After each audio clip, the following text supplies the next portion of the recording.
Emma stared at the birthday banner, her fingers trembling slightly as she adjusted the last letter. Everything looked perfect on the outside: streamers, balloons, a cake shaped like a dinosaur. She'd done it all herself, not because she had the time, but because she wanted Leo to feel loved. Jason hadn't confirmed if he'd make it. Again.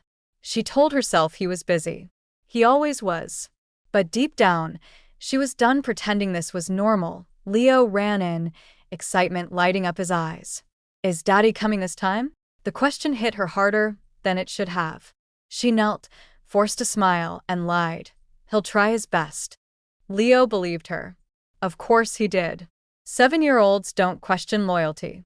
He hugged her and went back to his toys. Emma walked into the kitchen, away from Leo's view, and let the tears slip. She hated how often she cried in silence now. Every birthday, every holiday, Jason always had a reason to be elsewhere. And every time, she filled the gap with more decorations, more effort, more lies. Claire had warned her. Not in words, but in the way she looked at Emma during their weekly coffee catch-ups. Claire had noticed the wear in Emma's voice, the cracks she tried so hard to plaster. But Emma always brushed it off with, "He's just under pressure." Lately, even she didn't believe it. The phone buzzed. It was Jason. She picked up, hopeful. His voice was distant, rehearsed. "Hey, I'm still stuck at work. A supplier issue. Tell Leo I'll make it up to him." Before she could say a word, he hung up. No apology. No guilt. Emma stared at the silent screen. She could feel the cold creeping into her chest. Her hands tightened around the phone until her knuckles turned white. Then she looked at the time. 1 hour until guests arrived. She cleaned her face, practiced her smile, and went back out like nothing happened. After the cake and laughter, after the guests left, after Leo was tucked into bed with his new toys, Emma sat alone. A quiet birthday evening just like the last one. The TV flickered in the background, but she wasn't watching. Her thoughts were circling. She picked up Jason's jacket from the couch to hang it. As she did, a small package fell from the inner pocket. She turned it over. A gift box. It wasn't for her. She would have known. She opened it slowly. Inside, a gold bracelet with a heart-shaped charm. The tag read, "To Ava. You make time stop." Jay, her breath caught. For a moment, she couldn't move. It wasn't suspicion now. It was confirmation. Jason had never once given her jewelry like this. Not even early in their marriage. She didn't cry. She just sat, eyes locked on the bracelet, her heart racing but her face expressionless. She put it back, exactly how she found it. If he asked, she'd deny knowing anything. She needed more. Not just for herself, but because she didn't want to make assumptions based on a gift tag. Maybe there was another explanation. But even thinking that made her feel foolish. She remembered how Leo had drawn a picture a week ago, stick figures of Mommy, Leo, and Daddy standing apart, with a small girl next to Jason holding his hand. She'd laughed it off then. Kids have vivid imaginations. Now it felt like a message. Emma scrolled through Jason's social media. Nothing new.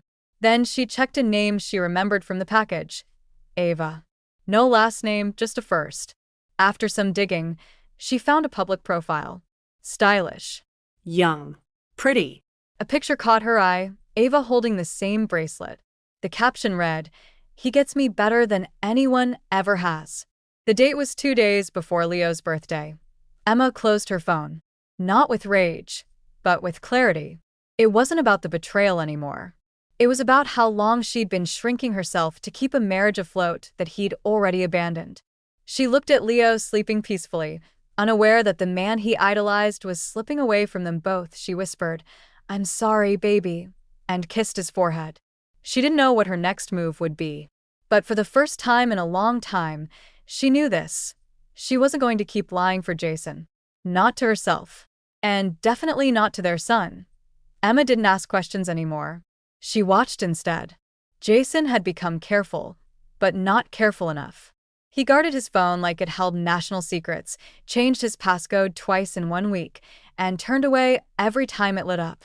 He used to leave it charging in the kitchen. Now it stayed in his pocket, even in the bathroom. She found a receipt crumpled in his jeans while doing laundry.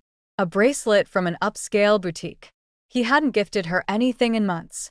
She stared at it, wondering if it matched the one she found last week. The dates aligned. It wasn't a mistake. She folded the receipt and kept it in her wallet. Evidence, not confrontation. She wasn't ready to destroy everything on one clue.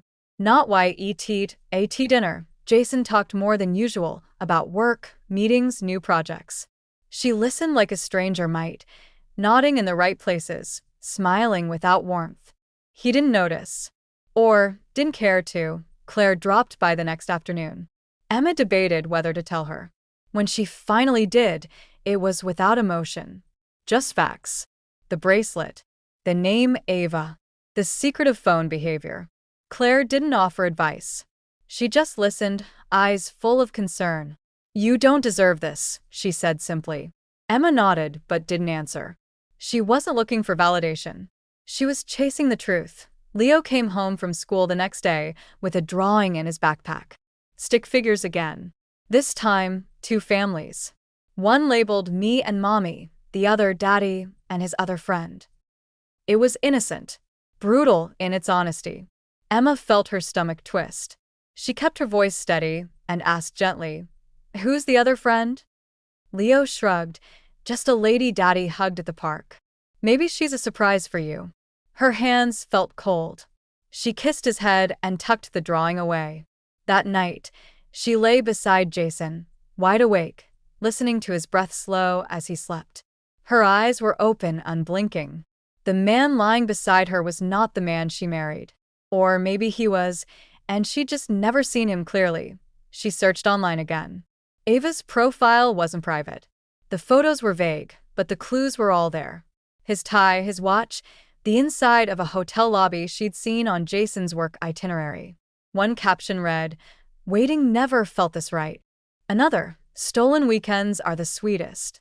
Emma didn't cry. She felt hollow, like a room where all the furniture had been taken, but the shell remained. She started checking Jason's calendar more carefully. Business trips matched with Ava's weekend getaways. Different cities. Same timing. A pattern that couldn't be ignored. She began documenting quietly, screenshots, dates, photos. Not to use as ammunition, but to remind herself she wasn't imagining it. Gaslighting is silent, and she refused to lose her grip on reality. Jason's behavior didn't improve. If anything, he grew more detached. He'd kiss her forehead like a brother. Make empty promises to Leo. Apologize vaguely for missed dinners without ever explaining why. His eyes looked elsewhere, even when he stood in the same room. Emma tried once, just once, to initiate closeness. He turned away, muttering something about being tired. She didn't try again. Not because she was hurt, but because she finally understood. His body might still come home, but everything else had left. Claire called that night. "You okay?" Emma didn't lie.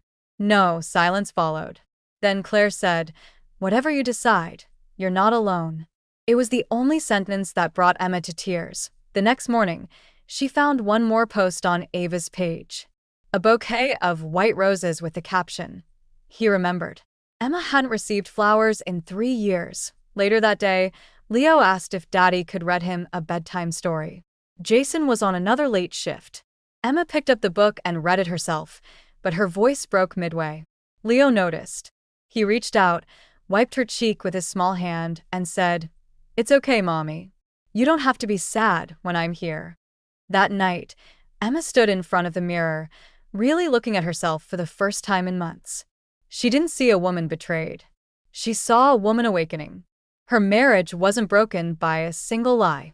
It was eroded by neglect, dishonesty, and the slow fading of love. And now, with every passing moment, Emma wasn't just surviving it.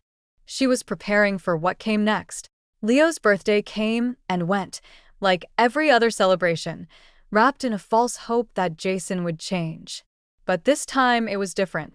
Leo had made his wish, and it wasn't one she could ignore. She couldn't dismiss the weight of his words, the innocence in his voice as he asked for something that would never happen. "I wish Daddy would stop loving that other lady and come back to me and Mommy." Jason had frozen. For a moment, there was nothing but a heavy silence. Emma kept her eyes on Leo, smiling softly, but the weight of that wish was suffocating. She had never been more aware of how much she had been lying, not to Leo, but to herself. She had pretended that things were fine, that Jason's absence was temporary, that his betrayal was a distant thought. But Leo's wish brought it all crashing down, and Emma knew she couldn't keep pretending anymore. Jason didn't know how to respond, stuttering. "What do you mean, Leo?" He reached out, as if trying to gather the words, but Leo wasn't a child who could be easily comforted by empty words. He simply looked at Jason, confused and disappointed, and repeated his wish, this time quieter, as if he understood that it would never come true. Emma could feel the tightness in her chest. It wasn't just the betrayal anymore. It was the helplessness in Leo's voice, the loss of trust, the realization that the man she had once loved was not the man sitting before them. She stood up, her hands steady despite the storm inside. "He made his wish," she said quietly, her voice clear and resolute. "Now you explain it to both of us." Jason's face flushed, his excuses faltering. "It's complicated, he started, his tone pleading. But Emma wasn't listening anymore. She had heard those words too many times, each one like a thread pulling her deeper into a web of lies. "You've been complicated for a long time," she replied, her voice colder than she intended. "But you can't hide behind that anymore." She looked at Leo, who was still sitting at the table, his face pale and confused. She saw the same sadness in his eyes that she had been carrying for months, the same emptiness that Jason had refused to acknowledge. Jason didn't have an answer. He didn't know how to make it right because there was no way to fix something that had been broken for so long. He had been living a lie, and in doing so, he had broken their family.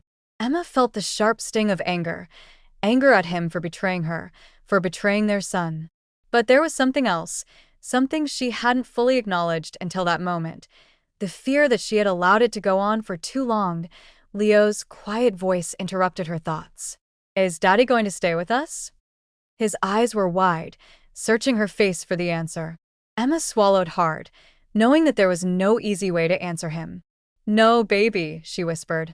"Daddy's not going to stay." The finality of it hit her harder than she expected, but she didn't flinch. She wasn't going to lie to him anymore. Jason stood up, his eyes desperate, but Emma didn't back down. "You've broken his heart," she said, her voice steady, though her insides were churning. "You've broken mine too. But I can't let you break him." Jason opened his mouth to argue, but she cut him off. "I don't want to hear it." Not now. "Not from you."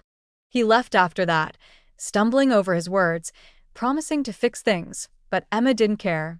He had used those words before, and they had meant nothing. The man who had once been her partner, the man she had trusted, was now a stranger. The life they had built together had crumbled, and she couldn't keep trying to hold it up with empty promises. Later that night, Leo crawled into bed with her, his small body curled up beside hers for comfort. She kissed his forehead, brushing away the tears she hadn't even realized were falling. "I'm sorry, baby," she whispered, her voice thick with emotion. "I'm sorry for everything." Leo squeezed her hand, his trust in her unwavering, his love unconditional. It was a reminder that she still had something to fight for. She wouldn't let Jason's mistakes define their future. She wouldn't let Leo grow up thinking that love meant betrayal. She looked at her son, his breathing steady as he drifted off to sleep, and she made a promise to herself. She would protect him, no matter what it took. She would rebuild their lives, even if it meant doing it alone. It was time to move on, to stop pretending that everything was fine. Because Leo deserved more than the half-hearted love Jason had offered. He deserved a mother who was strong enough to give him the truth, even when it hurt, and that's exactly what Emma was going to do. She was done hiding, done waiting for a man who had already left her. The healing would start now, not tomorrow, not next week. It had to start now for both of them. Jason left 2 days later. No drama. No scouting. Just a suitcase by the door and an awkward silence that said more than words ever could. Emma didn't ask where he was going. She didn't need to. He'd already been gone long before that morning. Leo watched from the window, holding his stuffed dinosaur, not understanding the full weight of what had just happened. Emma crouched beside him and whispered, "It's just us now, okay?"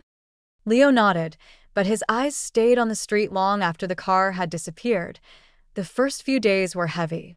The house was quiet in a way that felt new. Not peaceful, empty. Emma followed routines like clockwork, school drop-offs, work calls, dinners for two. She didn't cry. She didn't scream. She moved, minute by minute, letting the numbness fade on its own. Claire came by with groceries and didn't ask questions. She knew Emma wasn't ready to explain the unexplainable. Jason called 3 times that week. Emma answered once. He asked how Leo was. She said, "He's hurting." He didn't ask about her. She didn't offer anything more. He talked about needing time, space, making sense of everything. Emma listened, then said, "You had time. You used it to lie." She hung up before he could respond. Leo asked if his dad was coming back. Emma told him the truth, not dressed in softness or fantasy. "No, baby. Daddy isn't coming back to live here. But you'll still see him." Leo didn't cry. He just looked at her and asked, "Will you stay?" Emma held his face in her hands and said, "Always." She started sleeping better. The tension that had coiled in her chest for months began to loosen. Her therapist said grief sometimes feels like relief when you're finally safe from the chaos. Emma understood that now. She wasn't mourning Jason.